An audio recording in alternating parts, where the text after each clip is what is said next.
Now, India is not short of a guru or two, but when it comes to popularity, few can compete with Sri Sri.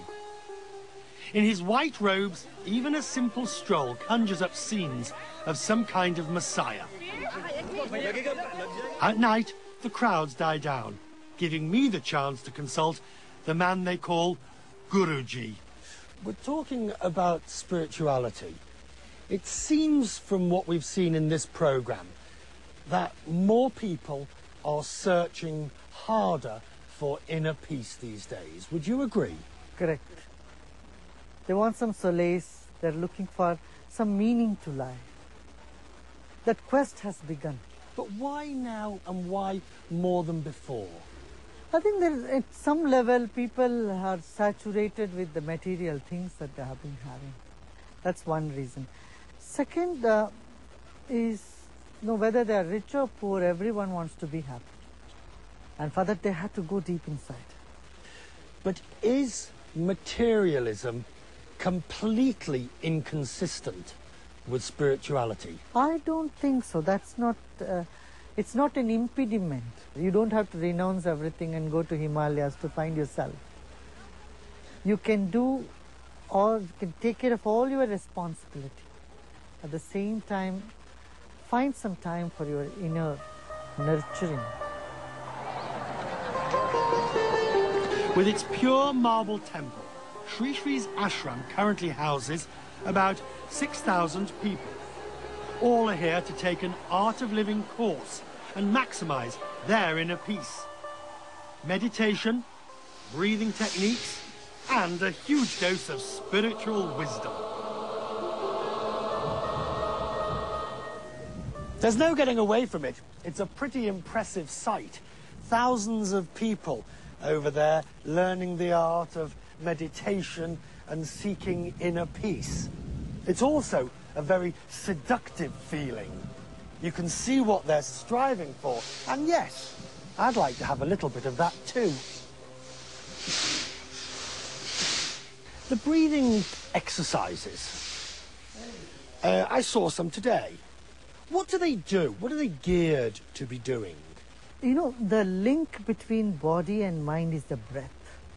For every rhythm of the breath, there is a particular state of mind or emotion which is attached. Like when you're agitated, you breathe differently. When you're angry, you breathe differently. When you're calm, the breath flows different. So breathing can energize you, make you more alert, more aware. It sharpens the intellect, makes your body and mind coordinate better. Very second day, people start seeing the change in them, how they feel relaxed and more calm and composed, serene. And then the more they practice, that becomes a more concrete experience. It seemed like the perfect antidote for the tired traveller. It takes time, though, to learn the art of living.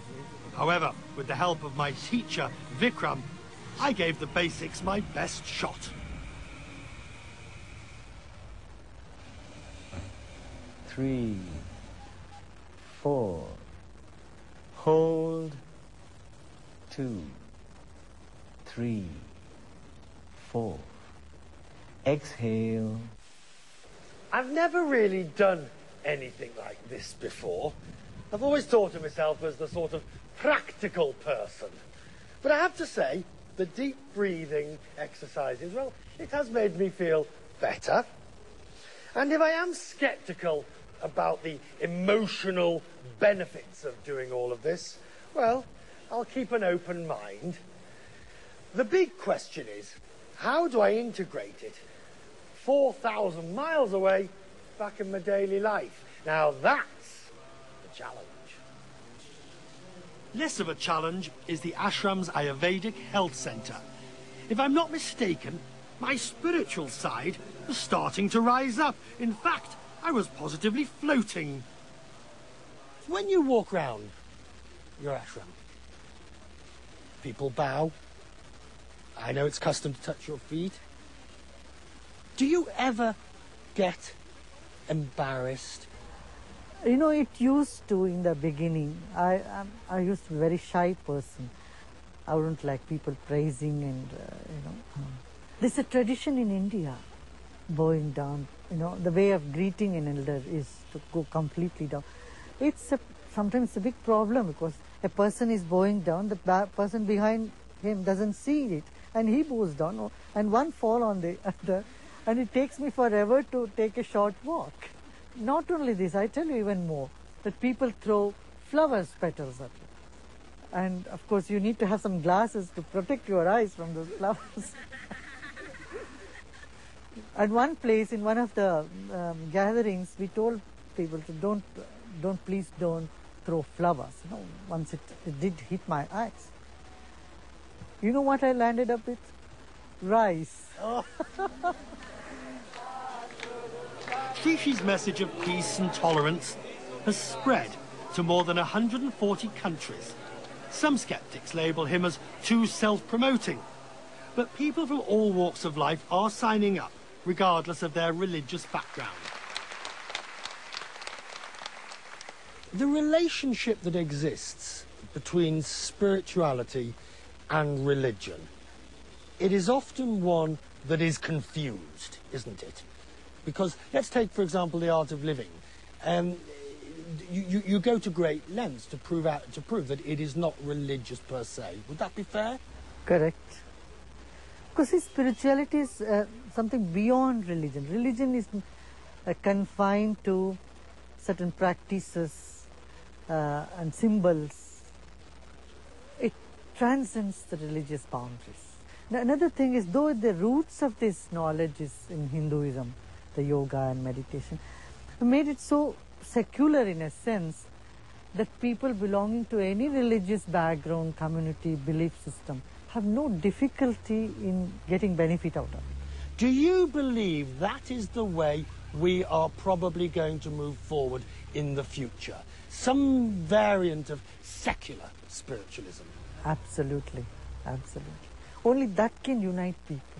Otherwise, if we are confining ourselves with limited ideologies or dogmas, then, you can't be of use to the entire world. You can't unite the entire world. On my third day in Bangalore, the attention shifts, this time to a nearby airfield.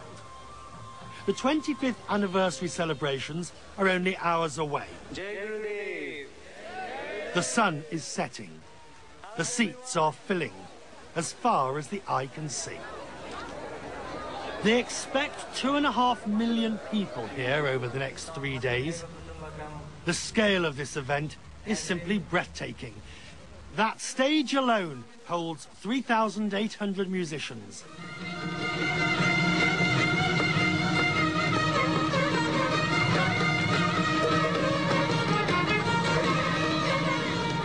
The evening rolls on. Spiritual, religious, governmental leaders preach peace and unity, and Sri Sri receives countless blessings.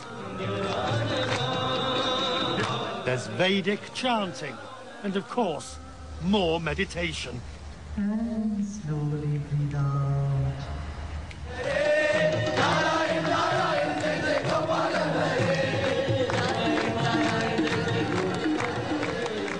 By the time I make it onto the stage, the crowds have been whipped up into a state of mild delirium.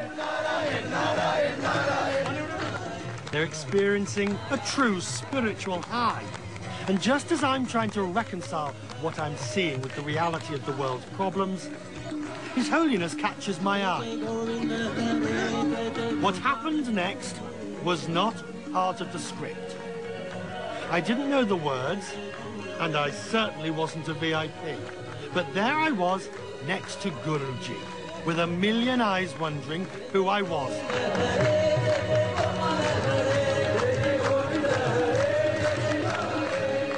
It was a fitting end to a fascinating, uplifting journey. As human beings, we are driven to explore, to explain the inexplicable. Our intelligence means that at times we are doomed to suffer inner turmoil, despair, disillusionment when answers aren't forthcoming. Whatever our religious beliefs, Spirituality is rooted in the ideals of human nature. Being a better person. Breathing exercises, meditation and prayer, they all help us open our minds, take stock of who we are, and to put life back into perspective. And let's face it, most of us could do with a bit of that. Officially, my quest is over for another month. Between you and me, it's really just begun.